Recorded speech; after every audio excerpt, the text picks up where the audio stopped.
Chapitre 25.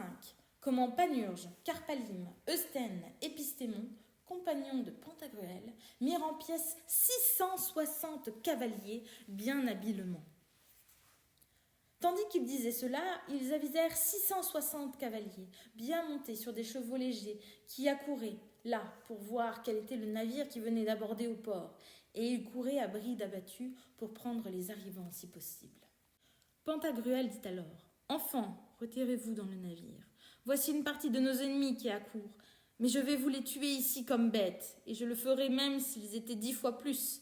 Pendant ce temps, retirez-vous, et amusez-vous à nous regarder. » Panurge répondit donc : « Non, Seigneur, il n'y a pas de raison que vous fassiez cela, mais au contraire, retirez-vous dans le navire, vous et les autres, car tout seul je les anéantirai d'ici. Mais il n'y a pas de temps à perdre, vous autres avancez. » À ces mots, les autres dirent : « C'est bien parlé, Seigneur, retirez-vous. Nous aiderons Panurge ici, et vous verrez ce que nous savons faire. » Pantagruel dit : « Oui, je le veux bien, mais au cas où vous seriez les plus faibles, je ne vous abandonnerai pas. »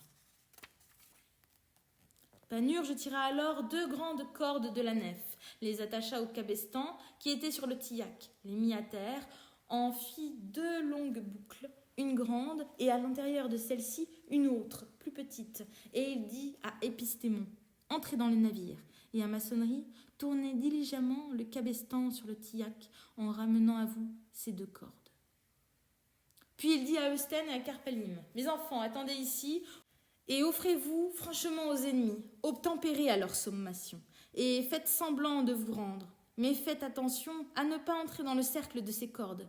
Tenez-vous toujours en dehors. » Aussitôt, il entra dans le navire, prit une botte de paille et un baril de poudre à canon qu'il répandit dans le cercle des cordes et resta tout près avec une grenade incendiaire.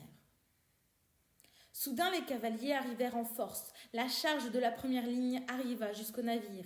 Et parce que le rivage glissait, il y eut bien 44 qui tombèrent, eux et leurs chevaux. Voyant cela, les autres approchèrent, pensant qu'on avait opposé résistance au premier choc. Mais Panurge leur dit : « Messieurs, je crois que vous vous êtes fait mal. Pardonnez-nous, car ce n'est pas notre faute, mais c'est la faute du caractère lubrifiant de l'eau de mer, qui est toujours onctueuse. Nous nous rendons à votre discrétion. » Ces 2 compagnons et Épistémon, qui étaient sur le tillac, en dirent autant. Pendant ce temps, Panurge s'éloignait, et dès qu'il vit qu'ils étaient tous dans le cercle des cordes et que ses 2 compagnons s'en étaient éloignés pour faire place à tous ces cavaliers qui s'avançaient en foule pour voir la nef et ce qu'il y avait dedans, il cria soudain à Épistémon : « Tire ! Tire !» Épistémon commença alors à tirer, en actionnant le cabestan.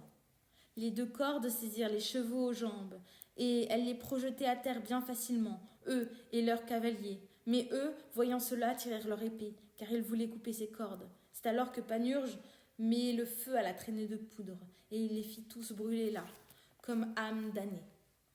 Hommes et chevaux, nul n'en échappa, excepté un cavalier qui était monté sur un cheval turc, qui l'aida bien à fuir.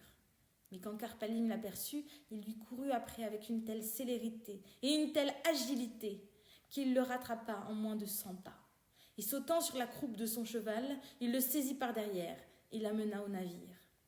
Cette défaite parachevée, Pantagruel fut bien joyeux et loua extrêmement l'ingéniosité de ses compagnons.